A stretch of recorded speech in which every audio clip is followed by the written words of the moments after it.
Rebonjour les amis des lames, ici c'est Jean qui vous retrouve pour une nouvelle vidéo de reprise. Alors cette semaine, on a ce très joli couteau ici, le Booker Excalibur 1 dans sa version Frazetta. Alors c'est dommage parce que ce couteau-là, c'est un excellent couteau, mais cette version-là, c'était vraiment la plus belle, puis elle n'existe plus malheureusement. Le couteau existe toujours, mais j'y reviendrai dans des versions quand même pas mal moins belles que celle-là. Donc, pour vous donner une idée de la taille de ce couteau, qui est un couteau pleine grandeur, vous avez ici le Drop Bear. Hein, on connaît la taille du Drop Bear. C'est un petit couteau, c'est pas un couteau pleine grandeur, mais ici, vous en avez un qui est pleine grandeur, qui est même très grand, le rat numéro 1. Alors, vous voyez que c'est entre les deux. Hein? C'est plus grand qu'un Drop Bear, mais c'est plus petit qu'un rat numéro 1. Alors, le Booker Excalibur, c'est quand même un couteau, le Excalibur 1, parce que le 2 est plus petit, puis le 2, on parle d'autre chose, là. Mais le Excalibur 1, c'est un couteau pleine grandeur. Ça fait 8,15 pouces ou 20,6 cm. Ça a une longueur de lame de 3,5 pouces ou 8,89 cm. Et le poids est contenu et très bien. C'est 3,36 onces ou 95 grammes. Donc, c'est très, très bon. L'acier là-dessus, c'est du 440C. Alors, c'est un acier, disons, milieu de gamme. C'est pas ce qu'il y a de mieux, mais c'est pas non plus un acier qui est pas bon. Là, c'est milieu de gamme. Style de lame drop point, c'est une ouverture frontale exclusivement. Donc, ce couteau-là, vous ne pouvez pas l'ouvrir autrement. Je n'ai jamais vraiment essayé. C'est impossible de l'ouvrir avec le pouce. C'est vraiment une ouverture frontale, mais c'est très, très bien fait. La dentelure, elle est vraiment très mordante c'est bien fait. Alors, quand vous maîtrisez l'ouverture frontale, ça va très, très bien. Ça ouvre très franchement. Vous avez un verrouillage de cadre sur ce couteau-là, tout à fait classique. Vous avez un manche qui est des plus jolis sur cette version-ci. C'est de l'aluminium qui est peint avec la fresque de Frank Frazetta, qui est un peintre italien connu, là, qui est décédé depuis un bon moment. Alors, ça, c'est vraiment la plus belle version de ce couteau-là. C'est des deux côtés, donc c'est vraiment très, très bon. Et c'est des rondelles de téflon à l'intérieur de ça. C'est assez spécial. C'est même pas des rondelles de bronze. C'est des rondelles de téflon, mais je vous dirais que un bon travail. Ça ouvre très bien, puis c'est quasi fall shot. C'est vraiment bien.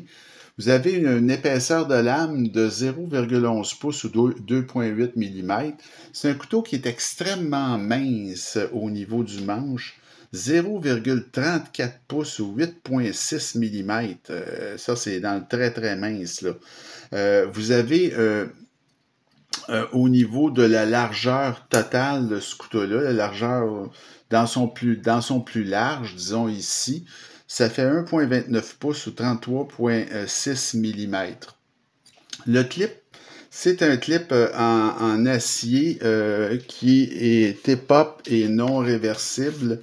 Et voici ce que ça donne en poche. Alors, c'est pas un clip de port profond, puis c'est pas un clip de très grande qualité, je vais vous avouer. C'est correct, mais c'est pas la grande histoire. Ce couteau-là, alors ça fait un bon 2 ans et demi, 3 ans que j'ai acheté ça. Parce que des Booker, là, ça fait quand même un bon moment que je n'ai pas acheté. Et celui-là, donc, c'était dans les débuts de ma collection. Je l'avais trouvé vraiment très beau. Et j'avais payé à ce moment-là 124 $ pour ce couteau-là. mais c'est discontinué. Ça faisait partie d'une trilogie de couteaux chez Booker. Là, il y avait un très très petit, un autre j'ai pas pu trouver, mais pour la fresque de Franzetta. Donc cette version-là ici, elle n'est plus disponible malheureusement. Le couteau est toujours disponible dans une version avec un manche en acier et du micarta, beaucoup moins joli. La lame est noire et le prix a beaucoup augmenté chez Booker. Alors, c'est 170$ pour une version beaucoup moins jolie que celle-ci, je vous préviens. Donc, c'est une version qui devait se vendre à peine 100$ quand moi j'ai acheté celle-là. Alors, quand on parle de prix qui ont augmenté là, chez certains manufacturiers, ben Booker, c'est un manufacturier où les prix semblent avoir augmenté pas mal. Au niveau de l'évaluation maintenant, alors c'est un design d'un nommé Mike Skellern que je ne connais pas. Je vais vous avouer que c'est le seul couteau que j'ai de ce type-là. Son nom est écrit sur la lame ici. Je le connais pas du tout, mais c'est très épuré, c'est très réussi comme design à mon avis. Et c'est très très mince, comme je vous dis, c'est indémodable. Il y a plusieurs variétés de ce couteau-là qui existaient. Maintenant, moi, j'en ai retracé seulement une qui est encore en vente. Et il y a le Excalibur 2, mais c'est beaucoup plus petit et c'est un couteau qui faut ouvrir à deux mains. Il n'y a pas de possibilité autrement, là. Alors, pour le design de celui-ci, j'ai mis un 9 sur 10. Les matériaux, ben, l'acier 440C, l'aluminium peint, des rondelles de Teflon, le verrouillage de cadre, c'est un clip aussi en acier, là. Alors ça, c'est assez moyen, là. C'est un 7 sur 10 pour les matériaux.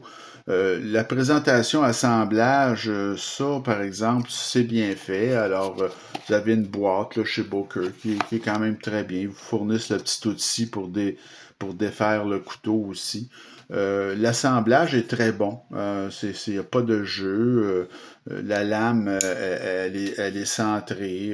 C'est bien fait. C'est solide. C'est un couteau qui j'ai pas, moi, de reproche au niveau de l'assemblage de ce couteau-là. Alors, j'ai mis un 8 sur 10 là, pour présentation assemblage. J'aurais peut-être pu mettre un 8.5. L'action, ben, comme je vous dis, l'action est vraiment remarquable. Pour un couteau qui propose des rondelles de Teflon puis une ouverture frontale seulement. Écoutez, c'est une des ouvertures frontales les plus rapides, vraiment, et l'accès à la barre de déverrouillage est pas sensationnel, mais c'est quand même bien. Puis vous voyez que c'est possible d'avoir une action à une main complète. Donc, c'est vraiment très satisfaisant. Hein. Il y a une grosse satisfaction quand on ouvre ce couteau-là. Puis vraiment, il y a une qualité de dentelure qui est vraiment remarquable sur ce couteau-là. Donc, j'ai mis un 9.5 pour l'action. Ça, c'est peut-être un peu fort. J'aurais pu mettre 9. Écoutez, ça revient au même finalement. Là. Donc, j'aurais pu mettre 8.5 à l'item précédent, mettre un 9 ici. Donc, ça peut s'égaliser. Le poids, ben ça, c'est très, très bon. C'est vraiment remarquable. C'est très léger, ce couteau-là. Ça dépasse largement les règles du demi, là. Disons, de la longueur totale ne doit pas excéder la moitié là, pour le poids. Mais versus, donc on l'oublie dans la poche, ce couteau-là. C'est vraiment excellent. J'ai mis un 9.5 sur 10 pour le poids. L'ergonomie, en fait, c'est un couteau qui est très bien, même s'il est ultra mince. Il n'y a pas de hotspot de clip à ce couteau-là, donc vous avez la dentelure sur le dessus. C'est un excellent EDC. C'est très confortable. On a beaucoup de place. C'est vraiment assez bien. Et évidemment, le couteau est très, très, très mince, mais quand même, c'est surprenant. On ne peut pas dire que c'est pas confortable. J'ai mis un 9 sur 10 pour l'ergonomie. L'aspect général, ben écoutez, c'est très original, ce couteau-là. Évidemment, dans cette version-ci, c'est beaucoup plus beau que les autres versions, comme je vous dis. Il y a une touche artistique là, avec la fresque de Frazetta que vous ne retrouvez pas sur d'autres versions. Alors, moi, je trouve que c'est accrocheur. Là. Dans cette version-ci, moi, j'ai mis un 9 sur 10 pour l'aspect général. Le prix payé, c'est très bon. J'ai payé 124. Je trouve que ce couteau-là, il fait ce prix-là. Là. C'est pas moi, j'ai eu un bon prix, mais comme je vous dis, c'est plus disponible. Puis je paierai jamais pour ce que j'ai vu en stock là, présentement à 170. J'achèterai jamais à ce prix-là, c'est certain, là, pour une version en micarta. Bon. Mais dans mon cas, j'ai mis un 9 sur 10 pour le prix que moi j'ai payé. Alors ça, c'était très bien. La valeur, ben, elle est bonne. C'est un couteau qui est toujours en vente, comme je vous dis, là. Mais c'est de valeur que cette version-là n'existe plus, ou à tout le moins une version qui soit plus jolie que celle que j'ai vue chez mon fournisseur qui lui reste là. J'ai mis un 9 sur 10 pour la valeur, ça me semble un peu fort. Peut-être que j'aurais dû changer la note. En tout cas, ça me donne une note globale de 8,7 sur 10. On peut qualifier ça d'excellent achat dans mon cas. Parce que comme je vous dis, moi, c'est cette version-là qui m'intéressait. Je n'aurais pas acheté les autres versions. Et maintenant, avec les hausses de prix, encore moins. Là. Puis l'Excalibur 2, c'est un plus petit couteau qui s'ouvre seulement à deux mains. Ça ne m'intéresse pas comme genre de couteau finalement. Et donc, c'est l'Excalibur 1 qui est intéressant. Et malheureusement, la version la plus intéressante n'existe plus. Alors, oui, c'est un couteau qui est une excellente ouverture frontale. Et moi, je trouve que c'est un couteau qui est recommandable. Si vous arrivez à trouver cette version-là, n'hésitez pas. Mais à un bon prix, évidemment. Mais malheureusement, il faut que je vous avise que c'est des restants de stock si vous en trouvez un parce que c'est plus disponible. Ça se fait plus, ce couteau-là. Alors, ça fait le tour pour notre reprise de cette semaine. Très joli Excalibur 1 dans sa version Frazetta. Alors, j'espère que ça vous a été utile. On va poursuivre la prochaine vidéo avec une autre vidéo de reprise pour un petit couteau que vous aimez bien. C'est le Rook. Attendez un instant, là, il y a un nom à coucher dehors. Alors, il s'appelle le Rook M671 TZ. Alors, c'est un petit couteau, celui-là, mais en titane, qui fait très luxueux, à un prix abordable. Alors, ça sera notre prochaine vidéo. Alors, je vous souhaite une bonne fin de journée. Continuez à m'écrire, à vous abonner à ma chaîne et on se retrouve très bientôt. Salut!